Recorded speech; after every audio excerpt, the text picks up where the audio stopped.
Meus irmãos, a paz do Senhor Jesus. Eu sou Davi Barreto, um dos muitos e muitos líderes dessa casa maravilhosa. Tenho hoje a responsabilidade de trazer a palavra do Senhor aos nossos corações. Por isso, abre sua Bíblia aí comigo, num dos textos que mais me emociona de toda a Escritura, Isaías capítulo 53, versículo 1. Isaías capítulo 53, versículo 1. Está nos profetas maiores lá no Antigo Testamento. Eu gosto de Bíblia de papel por causa disso. Você vai aprendendo onde é que você acha o negócio. É por isso que eu amo Bíblia de papel, irmão. Você tem que aprender, não tem jeito, acabou. Então você vai sair daqui, primeira lição, aprendendo onde é que está o livro de Isaías. Eita glória de Deus. Meus irmãos, por enquanto nós vamos ler somente o versículo 1. À medida da exposição, deixa sua Bíblia aberta, que nós vamos lendo o restante do texto. O versículo 1 diz o seguinte: quem creu em nossa mensagem e a quem foi revelado o braço do Senhor? Feche seus olhos por um instante, curva a sua cabeça. Senhor Deus, nós estamos aqui e nós reconhecemos que nós só dependemos de Ti, Senhor, e de nada mais. Que não adianta termos vindo num culto nessa noite e a Tua voz não falar conosco. Não adianta estarmos aqui, mas o Senhor não estar ardente no nosso peito e no nosso coração. Então, Senhor, que a Tua palavra, que é como uma marreta que quebra as nossas pedras de tropeço, venha quebrar toda armadilha, todo engano de Satanás, e que saiamos daqui livres e cheios da pedra elementar que é Cristo. Que o Espírito Santo venha iluminar o texto bíblico e o pregador. É isso que nós pedimos no nome de Jesus, amém. Meus irmãos, o título do nosso sermão hoje é um pouquinho polêmico, mas essa é a ideia mesmo: Cristo ideologizado. Cristo ideologizado. Nós estamos numa série de mensagens sobre entre dois mundos. Então o cristão ser extremamente paradoxal. Ao mesmo tempo que eu tenho a certeza que eu vou viver para sempre no céu, irmão, hoje eu acordei com bafo. Olha só que coisa fenomenal, né? O cristão é esse ser paradoxal. Ao mesmo tempo que você tem certeza que você vai viver na atmosfera celeste para todo sempre, você tem que ir para a sua faculdade. E aí? Ao mesmo tempo que você tem certeza, não, eu vou viver com os santos apóstolos, você vai lá para o seu trabalho, você tem o seu chefe chato lá, que vive tentando fazer um monte de proposta que você não quer. E aí? Nós estamos entre dois mundos e no meio desse tiroteio louco que nós vivemos, um dos maiores dilemas para o cristão é entender que o mundo quer sempre nos vender uma imagem de Jesus que não é a verdadeira. E se nós estamos no meio desse tiroteio, irmão, todo mundo tem uma opinião sobre a Bíblia. Todo mundo pensa alguma coisa sobre Jesus. Todo mundo conhece Jesus. Mas, irmão, quem é Jesus? É o que as pessoas dizem? É o que as pessoas acham? Essa é a minha intenção, e expor isso para você nessa noite. Antes, permita-me te introduzir ao livro do profeta Isaías. Isaías é o profeta messiânico. Seu nome significa Deus é a minha salvação. Ele profetiza mais ou menos ali a partir do ano 740 antes de Cristo. Ele está no contexto do reino de Israel dividido. As 10 tribos foram para o exílio na Assíria. Ele está no reino do sul, em Judá, na capital Jerusalém. Ele está profetizando para o povo de Deus. E um resumo muito simples para você saber é que é como se o livro de Isaías fosse o resumo da Bíblia. Isaías tem 66 capítulos. A Bíblia possui 66 livros. Dos capítulos 1 a 39, eles representam de certa maneira o Antigo Testamento. Esses 39 capítulos falam da mensagem de que o povo de Deus não obedecia às leis de Deus, e por isso eles estavam debaixo do juízo de Deus. São capítulos bem pesados, e é exatamente essa a mensagem do Antigo Testamento. O povo não obedecia à lei, e por isso a ira de Deus vinha sobre o povo. Mas os capítulos 40 a 66, que é a segunda seção do livro, ali é como se esses 27 capítulos representassem os 27 livros do Novo Testamento. E a mensagem deles é muito simples: a ira de Deus não caiu sobre mim e sobre você, caiu sobre o servo sofredor, Jesus. Não é essa a mensagem do Novo Testamento? Que nós éramos pecadores, inimigos de Deus, que não valia nada. Se vendesse a gente, não dava um chiclete, uma bala. e Jesus morreu na cruz e desviou a ira de Deus da minha e da sua cabeça. Mas é como se a gente está aqui na segunda sessão. A primeira sessão é mais como se fosse uma pregação de João Batista no livro de Isaías. A segunda é como se fosse uma pregação assim, mais coach, um negócio assim mais de boa. Os primeiros capítulos são pesadíssimos. Agora que o negócio fica mais light. Mas irmãos, esse versículo que nós lemos, Isaías está berrando para Deus assim: Senhor, quem acreditou na mensagem verdadeira? Quem entendeu quem é o seu braço? O braço forte do Senhor no livro do profeta Isaías é o Messias. O braço de Deus seria a mão de Deus que desceria dos céus, pegaria eu e você pecadores pelas mãos e levaria para a salvação à direita de Deus. E é justamente isso que Jesus fez.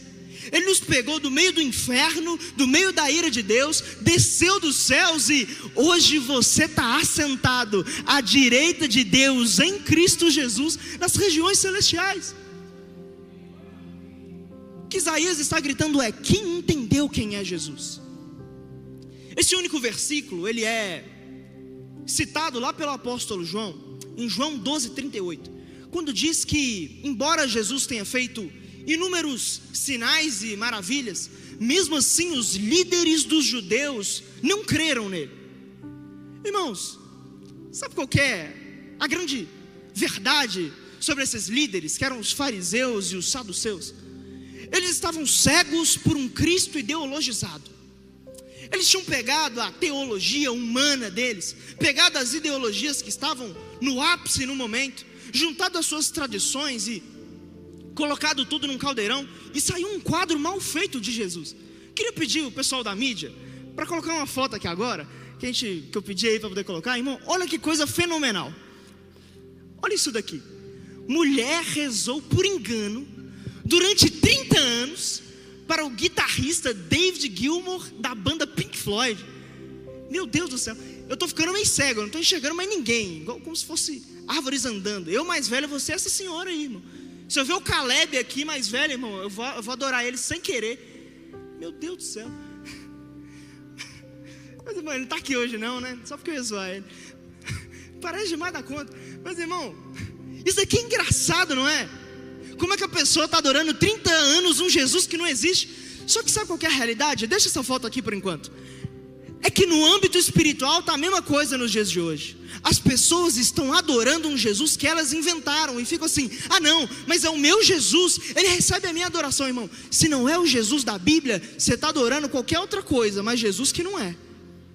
Se não é o Jesus que se revelou na palavra de Deus, irmão, ah não, mas Jesus é desse meu jeito aqui, para mim Deus é isso, para mim Deus é aquilo. Irmão, a nossa opinião não está na pauta para a gente pintar um quadro de quem é Jesus. É Deus que revelou na palavra dele quem é o seu filho. E os fariseus, eles parece que estão vivos hoje.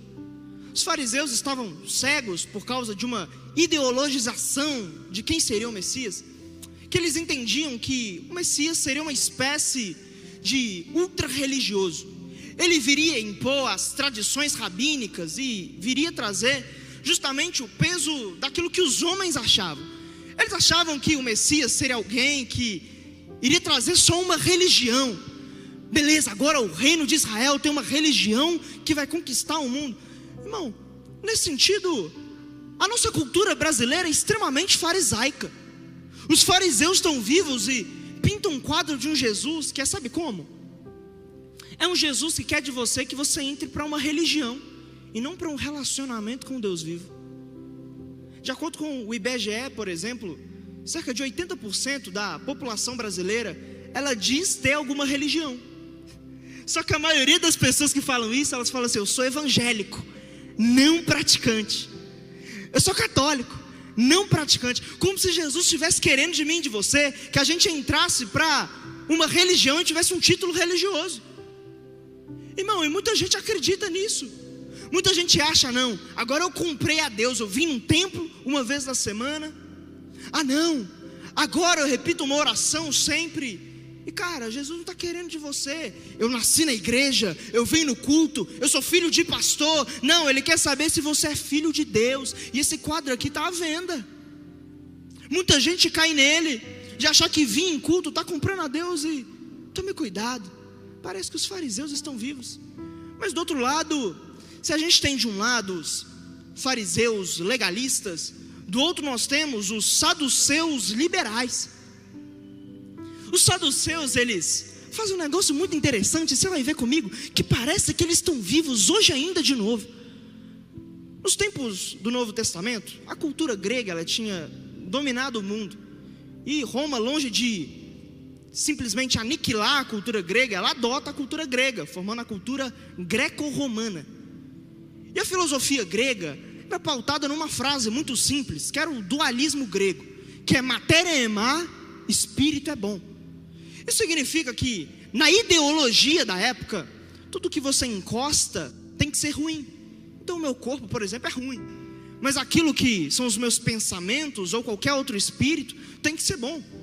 Isso leva o grego e a mente da ideologia daquele momento a zombar da ressurreição dos mortos, porque como que algo que é mal, que é o meu corpo, vai ser revestido de bondade, que seria a eternidade. E os saduceus surgem nesse momento, eles falam: oh, que ideologia bonita, que bandeira legal que vocês estão levantando, vamos fazer um negócio? Vamos atualizar a Bíblia?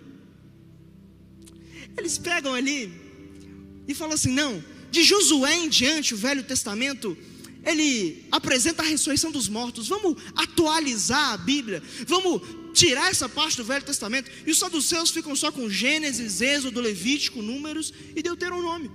Irmãos, eles fazem isso com uma forma de acatar a bandeira da ideologia do momento e obter também favor político de Roma. Irmão, não parece que tem muito saduceu vivo hoje? Só que mudou só o nome, chama teólogos liberais. É uma galerinha que está querendo atualizar a Bíblia, não é? Parece que eles são vivos. É uma galerinha que é muito descolada, é uma galera que é muito liberal. Não, Jesus é amor, é só amor, amor, amor. E vem de uma pintura de um Jesus carente, um quadro de um Deus que chega a ser bobo, porque ele é só amor, amor, amor, e ele não repreende o pecador. Irmão, deixa eu te falar, você está voltando para muita coisa da sua vida. Você tem trabalho, você tem faculdade, você tem que estudar, tem a galera da sua família, e eu preciso te avisar que vão tentar vender esses quadros para você lá. Vão tentar te falar: ah não, não tem problema, Jesus é amor. E aí, você vai comprar um quadro novo, ou você vai ficar com o Jesus que se apresentou a você? Você vai cair numa religiosidade, ou você vai viver um relacionamento intenso com Deus? Irmãos, tem muitos cristos ideologizados por aí. Com isso em mente, quero expor com você o que a palavra de Deus diz. Releia comigo os versos 1 a 2, que diz o seguinte: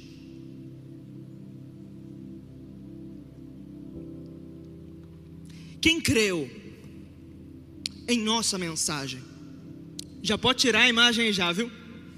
E a quem foi revelado o braço do Senhor? Ele cresceu diante dele como um broto tenro e como uma raiz saída de uma terra seca. Ele não tinha qualquer beleza ou majestade que nos atraísse. Nada havia em sua aparência para que o desejássemos. Primeiro ponto: Jesus não é o que as pessoas acham, mas o que a Bíblia diz. Esse texto é assombroso, porque Isaías está 740 anos antes de Cristo, e ele vê perfeitamente a vida inteira de Jesus. As pessoas podem virar e falar: não, sabe, mas a Bíblia foi adulterada. Isso daí foi a igreja lá do primeiro século que inventou para poder parecer. E é assombroso porque basta, acabando o culto, você pesquisar.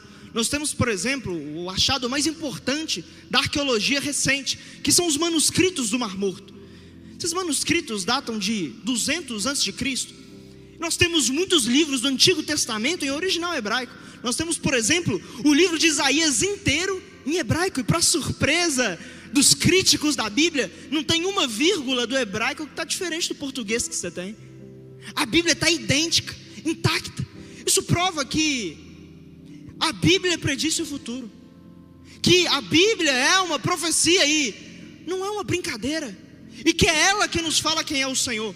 Rapidamente, as características, eu não li todo o capítulo para não ficar cansativo aqui. As características do Messias batem claramente com Jesus. No versículo 1, ele seria alguém que seria incompreendido, embora tivesse uma mensagem clara. É Jesus que veio para o que era seus, e os seus não o receberam. No versículo 2, ele seria alguém sem beleza ou majestade que atraísse as pessoas. As pessoas virariam o rosto contra ele. Isaías está vendo a cena da cruz. A cruz era uma tortura romana tão feia que o costume era as pessoas não verem a pessoa crucificada. Tão feio era aquela cena. Irmão, a Bíblia está prevendo 700 anos antes, Jesus pendurado na cruz. No verso 4, o Messias, ele curaria os enfermos. Jesus é quem faz isso constantemente nos evangelhos. No versículo 7, ele seria julgado e mesmo assim não responderia os seus acusadores.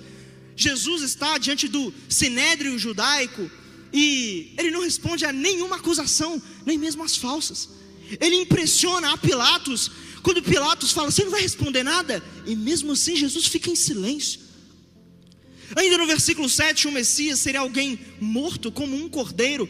É João Batista que vê Jesus e diz, eis o Cordeiro de Deus, que tira o pecado do mundo.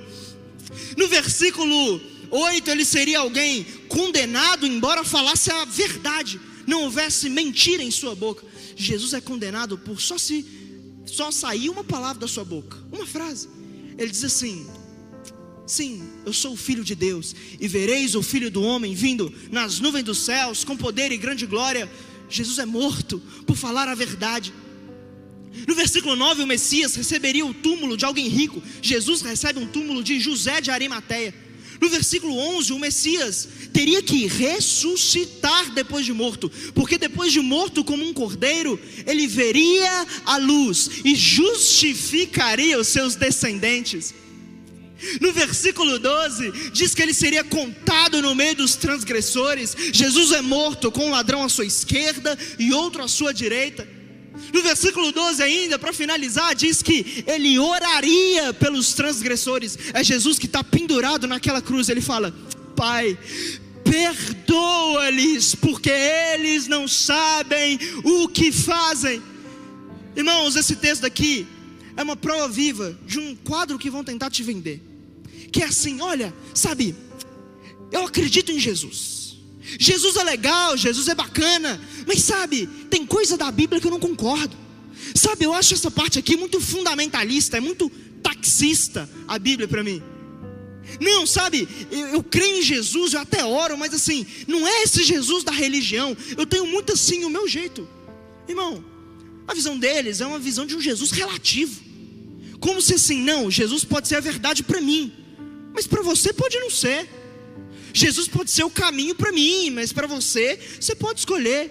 Ele se torna um filósofo antigo, que só veio ensinar provérbios legais à humanidade.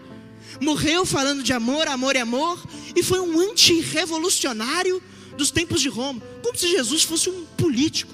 Irmão, mas esse texto é a prova viva de que a Bíblia não é uma opinião. A Bíblia não está perguntando o que você acha. A Bíblia é a prova de que Deus controla a história por meio da sua palavra. A Bíblia não é uma verdade relativa, ela é o poder de Deus para salvar o pecador dos seus pecados. Deus está o tempo inteiro mostrando aquilo que realmente o seu filho é. Irmão, isso mostra que Jesus não é uma opinião. Ele é o caminho, Ele é a verdade e Ele é a vida. E ninguém vai ao Pai senão por intermédio dEle. Qualquer Jesus falso aí não pode te salvar. É só o Jesus da palavra que pode. E o diabo o tempo inteiro ele tenta jogar muita cera nos nossos ouvidos, porque a estratégia dele é misturar a verdade com a mentira. Ele nunca te apresenta um evangelho completamente assim, Satanás, Satanás, Satanás. Não, óbvio que não ia funcionar.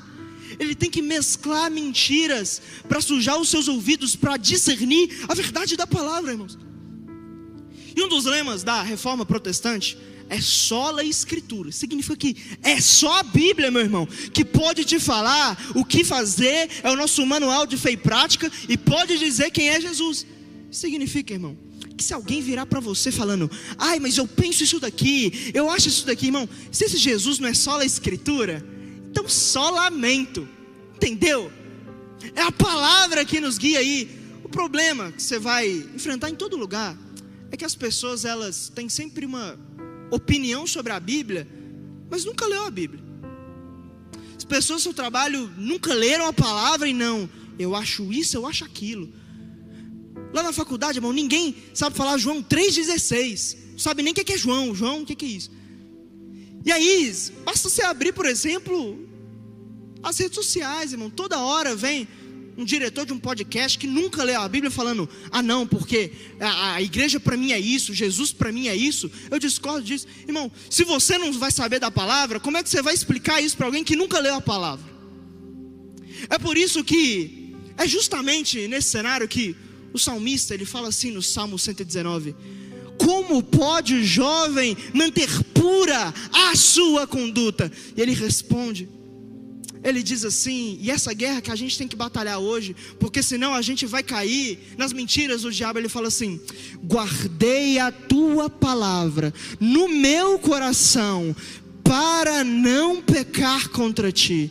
Irmão, deixa eu te falar, as pessoas vão vir tentar testar de você se a palavra está escondida ou não. Esses dias eu estava conversando muito com a Ana, minha namorada que está aqui, né, meu amor? Aconteceu uma coisa assim, nas redes sociais mesmo, uma blogueira que falava de Jesus, evangelizava, e que aconteceu um negócio que eu conversei muito com ela, assim, sabe, que me assustou. Uma blogueira que viajava o mundo evangelizando, ela ia para a África evangelizar, fazer missões, ia para a Europa, e aí, simplesmente uns tempos atrás, ela postou um vídeo, depois de anos pregando o evangelho, falando que ela se converteu a uma outra religião, porque convenceram ela de que Jesus não é Deus, Jesus é um profeta. Irmão, isso é assustador, porque a gente está aqui na igreja o tempo inteiro, mas não é sobre estar na igreja, é sobre estar com a palavra escondida. A questão não é, Jesus vai me tirar da faculdade, vai me arrebatar de lá. Não, irmão, se você não ouve o que a palavra te diz, você vai ouvir o que as pessoas vão dizer. Se você não ouve aquilo que a Escritura está te dizendo, irmão, você vai cair em qualquer conto. Mas sabe, as pessoas vão virar para você, voltando e falar assim: não tem problema não, vamos numa festa lá, galera, tá tudo saindo, depois da faculdade, vamos embora. Você vai falar assim, se a palavra estiver escondida no seu coração, irmão, ela vai gritar dentro de você assim, bem-aventurado é aquele que não se assenta na roda dos escarnecedores. Irmão, as pessoas vão procurar ver o que está escondido no seu coração. Vou te falar assim, não, prova isso daqui. É só uma vez, não vai te viciar não vai te escravizar não. Irmão, se a palavra estiver escondida, vai vir na ponta da língua assim, porque aquele a quem o Filho libertar, verdadeiramente será livre. Eu não preciso provar para poder ser livre, eu já sou, e a minha liberdade é não pecar. Não, olha aqui para o fulano, olha aqui para a fulana, só dá uma olhadinha.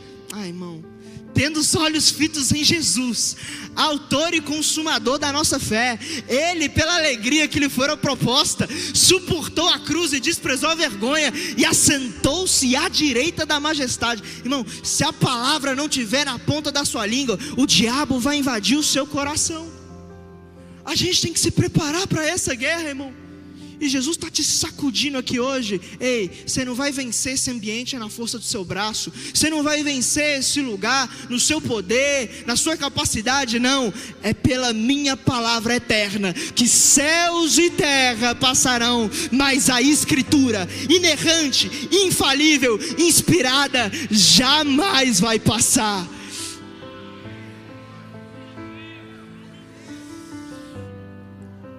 Mas, meus irmãos, veja comigo o resto do texto, o versículo 6, somente ele por enquanto, que diz o seguinte, versículo 6: todos nós, tal qual ovelhas, nos desviamos, cada um de nós se voltou para o seu próprio caminho, e o Senhor fez cair sobre ele a iniquidade de todos nós. Segundo ponto, Jesus é amor, mas o amor transforma. O amor transforma. O texto diz algo que a todo momento eu e você precisamos nos lembrar. que aqui não foram os fariseus, os saduceus que pregaram Jesus na cruz, não. O Senhor fez cair sobre ele as nossas iniquidades. Nós crucificamos o Filho de Deus, nós encravamos ele com os cravos dos nossos pecados. E a cena da cruz é simplesmente assustadora, porque Deus Pai olha para o Deus Filho, e Deus Pai não estava ausente na cruz, não, ele estava lá. Ele é onipresente, ele está no mais alto abismo, no mais profundo abismo, na mais alta altura, e ele estava na cruz. Só que ele estava não com a sua doce presença, mas ele estava com a sua presença de juízo. O Pai estava ali para torturar o próprio Filho, porque ele via ali os nossos pecados, ele via uma bola de pecados, ele via ali as nossas maldades, as nossas mentiras, as nossas depravações, estava tudo ali, como se Jesus fosse um esgoto humano vivo. E o Pai, na sua santidade, não tem outra resposta senão castigar aquela bola de iniquidade. Mas ainda Isaías nos compara com ovelhas. Isso é interessantíssimo, porque as ovelhas, como ele diz, um dia já se desviaram. As ovelhas um dia já estiveram perdidas. Mas a ovelha é um animal fenomenal, porque a ovelha, ela só consegue enxergar aquilo que está à sua direita e aquilo que está à sua esquerda. Ela não possui visão na parte central da sua cabeça. Então é por isso que ela é dependente de um pastor. Se ela não tiver um pastor, ela vai se desviar, seja para a direita ou para a esquerda. É por isso que Jesus disse em João 10: eu sou o bom pastor e vocês são as minhas ovelhas, e as minhas ovelhas conhecem a minha voz.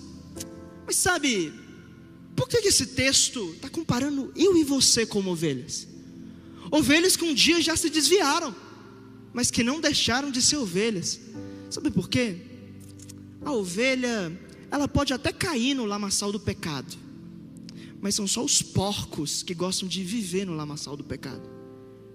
A ovelha, ela não consegue ter paz no pecado, porque ela sabe que aquilo não é o habitat natural dela.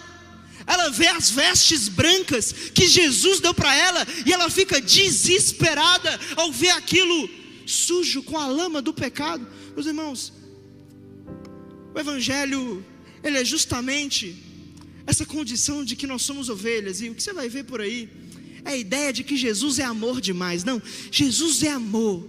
Quem já ouviu isso? Ah não, Jesus é só amor, amor, amor, e o que eu fizer não importa, Ele me ama. É como se Jesus fosse um Deus carente, bobo. É a teologia que mira em Jesus e acerta lá no Henrique Cristo. Um Deus fraquinho, besta, bobo, que não repreende o pecador. Ele fica assim: ah, que legal, estou vendo seu pecado aqui, pecador, deixa eu fazer uma massagem aqui, para te confortar. Olha que bonito, você debochando da minha palavra, fazendo tudo o contrário do que eu mandei. E eu estou aqui, eu sou um Deus carente, bobo. Eu sou amor, amor e amor, irmão. Como se Jesus tivesse problema de carência. Irmão, mas deixa eu te falar, Jesus é amor. Mas o verdadeiro amor não é o que o mundo prega aí. O que é o amor do mundo? Ah não, se você me ama, você tem que me aceitar do jeitinho que eu sou. Irmão, esse não é o amor do Evangelho. O amor do Evangelho é: eu te aceito do jeito que você está, mas eu te amo demais para te deixar como você é.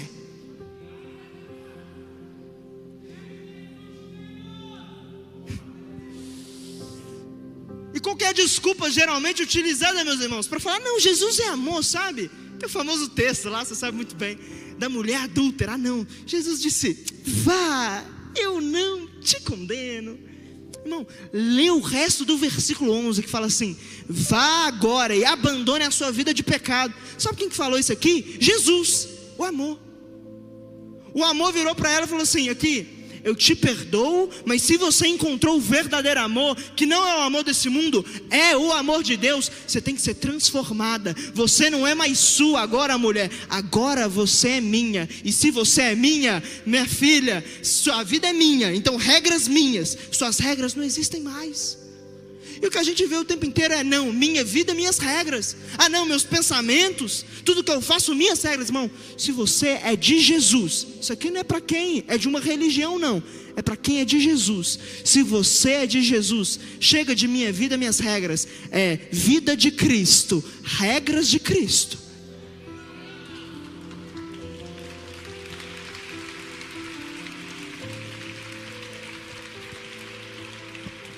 chega a ser pesado. Quantas vezes Jesus faz isso? Lá em João 5, Jesus ele tinha curado um cego, um paralítico na verdade. Ele encontra esse paralítico depois, ele estava andando lá em Jerusalém, que ele fala assim: deixa eu te falar uma coisa, se você voltar a pecar, coisa pior vai te acontecer. Sabe quem que falou isso aqui? Jesus, o amor. O amor falou assim: eu estou me importando mais com o seu pecado do que com o movimento das suas pernas. Quem disse isso? O amor. Porque, irmãos, não adianta, e tem esse evangelho de bênçãos.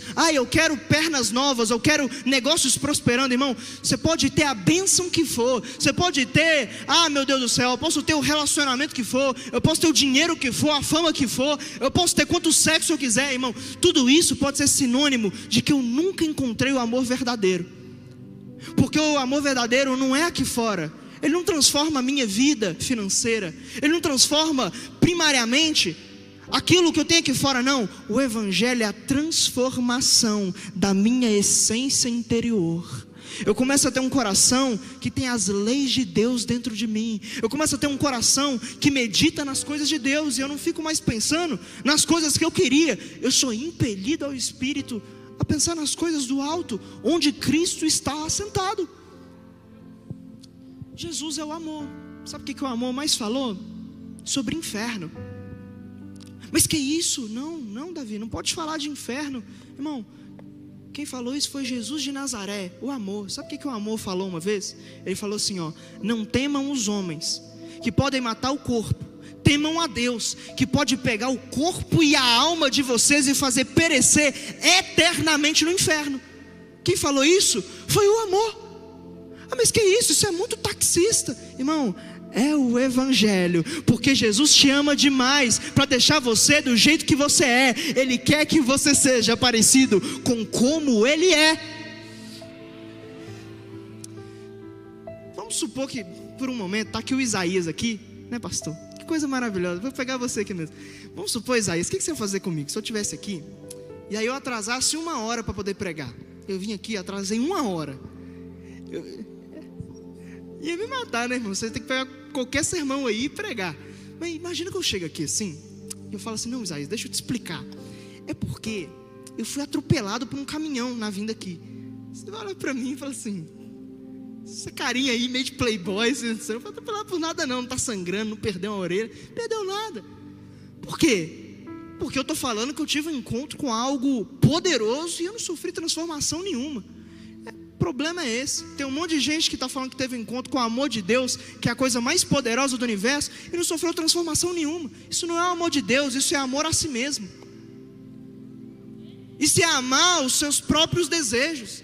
Isso é amar a sua própria carne, as suas próprias paixões. Isso não é o amor de Deus, porque quem ama a Deus tem sede de ser parecido com o Santo de Israel, a luz do mundo, a maravilhosa estrela da manhã. Aleluia!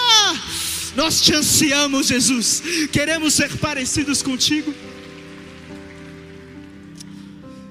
E é muito louco, cara, porque à medida que você está em constante contato com o amor de Deus, é como se você perdesse o paladar para o pecado. De repente você está assim: não, eu não tenho mais tanto prazer em falar essas palavras. O que está acontecendo? Não, de repente eu não tenho mais prazer de vestir as roupas que eu vestia. O que está acontecendo? Não, de repente eu não tenho mais prazer de ficar encarando homem e mulher em tudo quanto é lugar. Isso não me traz mais paz. Sabe o que é isso? É porque você é ovelha e você não tem mais paz em ver as vestes brancas que o Senhor te deu manchadas pela lama do pecado. Você não tem mais prazer nisso. Você entende que o evangelho é aquilo que Paulo diz em Romanos 12, que ele é a transformação da nossa mente. Ele é a mudança do nosso eu. Tem um exemplo famoso que eu acho maravilhoso. É uma história fictícia, mas é um exemplo que é exatamente aquilo que o verdadeiro amor de Deus faz comigo e com você. A história é o seguinte: estava o cristão e o ateu. O ateu virou e falou assim: crente, Jesus não existe, isso aí é uma ficção, isso daí não é de verdade, sabe? Isso daí é invenção, me prova que Jesus existe. O crente virou para o ateu e falou assim: ateu, me faz um favor, traz aqui 3 pessoas que foram transformadas pelo ateísmo. Eu vou trazer aqui 3 ex-prostitutas que agora são fiéis aos seus maridos. Eu vou trazer agora 3 ex-ladrões que agora são fiéis dos seus negócios. Eu vou trazer agora 3 ex-drogados que foram libertos ao nome de Jesus. Porque o mesmo poder, irmão, que habita em mim e em você é o poder que ressuscitou Jesus dentre os mortos. O poder para te transformar do amor não é brincadeira. Ele pega Jesus morto lá naquele sepulcro, ele ressuscita o Filho de Deus, e ele hoje pode te ressuscitar dessa morte dos nossos pecados, dessa nossa escravidão do nosso próprio eu. O Evangelho ainda é poderoso, o amor de Deus continua sendo transformação, e pode se levantar teólogo liberal, pode se levantar religioso o que for, a palavra é imutável.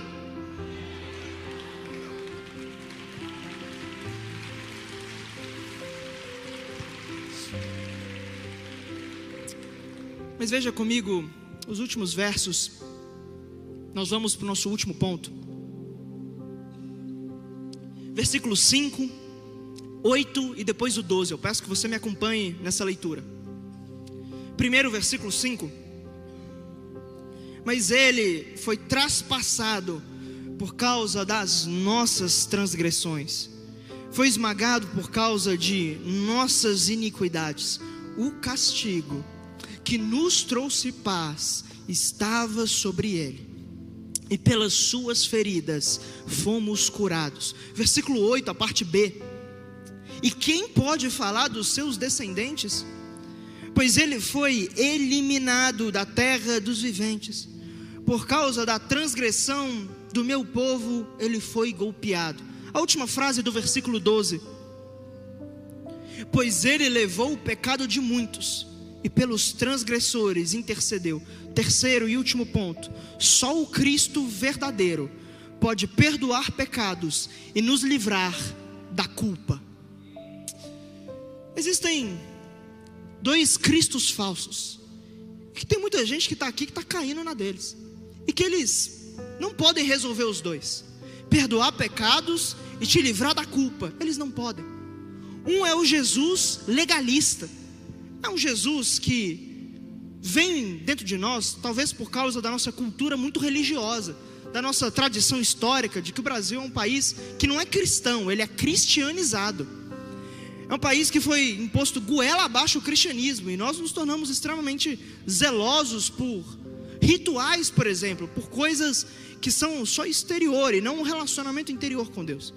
E por conta dessa religiosidade quase farisaica que nós temos intrínseco a nós, quando nós pecamos, a gente corre muitas vezes para o Jesus fariseu. Sabe o que o Jesus fariseu ele vem propor para a gente? É tipo assim: você pecou, só que agora, para você merecer o perdão e para a culpa ir embora, você tem que fazer um jejum de uns 3 dias. Você tem que fazer um propósito com Deus para o resto da sua vida. Não, isso daqui eu nunca mais vou fazer. Você tem que fazer um voto radical. Como se a gente pudesse comprar o perdão de Deus, como se a gente pudesse fazer alguma coisa para amenizar uma culpa que é nossa, como se a gente pudesse ter algum mérito para desfazer daquilo que nós, pela nossa própria vontade, acabamos de fazer. É um Jesus que muita gente acredita, um Jesus legalista, irmão. Mas sabe como é que você se livra da culpa? Não é nesse Jesus fariseu. É literalmente o segredo para se livrar da culpa e perdoar os seus pecados, que só Deus pode fazer, é não ter mérito nenhum. E você, ao não ter nenhum mérito, você se agarra aos méritos de Cristo e fala assim: Senhor, eu não tenho nada para te oferecer. Eu posso ler a Bíblia 50 vezes, o Senhor não iria me perdoar. Eu posso entregar o meu carro na igreja, eu nunca iria ter o teu perdão. Eu poderia evangelizar o mundo, mas eu não poderia me desfazer daquilo que eu fiz. E por isso eu me apego ao que Cristo fez. Eu me apego ao sangue de Jesus e nada mais.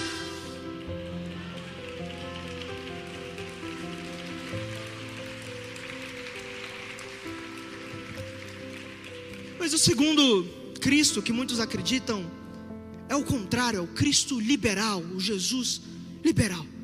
Esse Jesus, a estratégia diferente que é utilizada, a estratégia de que nele anula-se o pecado, ou seja, as pessoas fingem que o pecado delas não existe. estão aqui culto após culto, ouvindo palavra após palavra, parece que a palavra entra num ouvido e sai no outro. Está lá vivendo tudo errado, acabou de ouvir uma palavra sobre isso, parece que ignora tudo isso. A pessoa que fala assim, não, isso daqui para mim, veja bem, isso daqui para mim não é tão importante assim, eu acho que Deus não se importa tanto. E a pessoa finge que o pecado dela não existe, e é só um único motivo isso. O motivo é, ela não quer ter culpa em fazer o que o coração enganoso dela está mandando ela fazer. E essa estratégia, ela funciona meio a meio. Ela resolve o problema da sua culpa. Você fingir que seus pecados não existem, resolve metade. Você não vai ter culpa. Só que você vai estar endurecendo o seu coração e você não vai ter culpa, mas você também não vai ter o perdão dos seus pecados. Você não vai ter o perdão de Deus, porque é só quando nós confessamos os nossos pecados é que Ele nos perdoa e nos sara por meio das suas feridas. Essa estratégia também não funciona. E nós temos simplesmente uma doença na humanidade. A doença chama-se culpa. Porque o chicote da culpa, irmãos, ele é muito severo. Ele estrala muito forte nas nossas costas. Ele dói. Ele corrói a nossa alma. E não tem cura para o pecado que fica gerando em nós essa acusação, essa dor emocional que nós sentimos, que é essa culpa. Nenhum psicólogo pode falar para você numa sessão assim, ó, toma aqui, um laudo aqui, ó, eu estou perdoando seus pecados, você está perdoado. Não, ele não pode fazer isso. Nenhum ansiolítico pode tirar de você a memória do que você fez. Ele não pode resetar sua mente, apagar sua mente, não. A doença da culpa é incurável, mas o que Isaías vê nesse momento é alguém que pegou o nosso castigo, levou sobre ele, e quando nós confessamos o nosso pecado, que não é nenhum dos dois extremos, nós falamos, Jesus, eu me agarro ao Senhor. Ele está vindo aqui nesse texto e está falando assim com você, filho, deixa eu te dar um laudo. Está vendo aqui as minhas mãos encravadas na cruz? Está vendo aqui esse buraco nas minhas mãos? Então, eu levei o seu pecado, está aqui o seu laudo, você está perdoado. Meus irmãos, é nesse lugar de não ter mérito e confessar os seus erros que nós tocamos, como Tomé tocou nas feridas de Jesus, nós tocamos nos nossos pecados que o levaram para a cruz e nós falamos, não há mais condenação para os que estão em Cristo Jesus, não tem mais culpa para mim, porque é Deus que me justificou, eu confessei o meu erro e Ele é justo e fiel. Mas ainda, Isaías, no versículo 8, ele pergunta, quem pode falar dos seus descendentes? A pergunta dele é, se você está agarrado em Jesus, quem pode falar alguma coisa contra você? Ele morreu, foi por você. E às vezes, parece que o diabo vem no nosso ouvido, né? Pessoalmente, não só lá na faculdade, não só lá na nossa família, não só nos ambientes, parece que ele vem pessoalmente, vender um quadro assim, ó, aqui, Deus não te ama. Aqui, deixa eu te falar, você é indigno de orar, você é indigno de levantar as suas mãos, você não pode fazer isso. Mas aqui o texto está dizendo, quem pode falar dos descendentes dele? Irmão, a próxima vez que o diabo ou qualquer um vier na sua mente te acusar, se você confessar os seus pecados, irmãos, você vai chamar o capeta, vai falar assim, capeta, vem cá, te mostrar um negócio, vem cá, está vendo ali a cruz do Calvário? Está vendo ali o Filho de Deus crucificado pelos meus pecados? Então, quem pode falar dos descendentes dele? Quem pode falar daquele que ele substituiu na cruz no lugar dele? Quem é a sua consciência? Quem é o capeta para te acusar? É Deus que justifica. E a última parte aqui nós vamos terminar.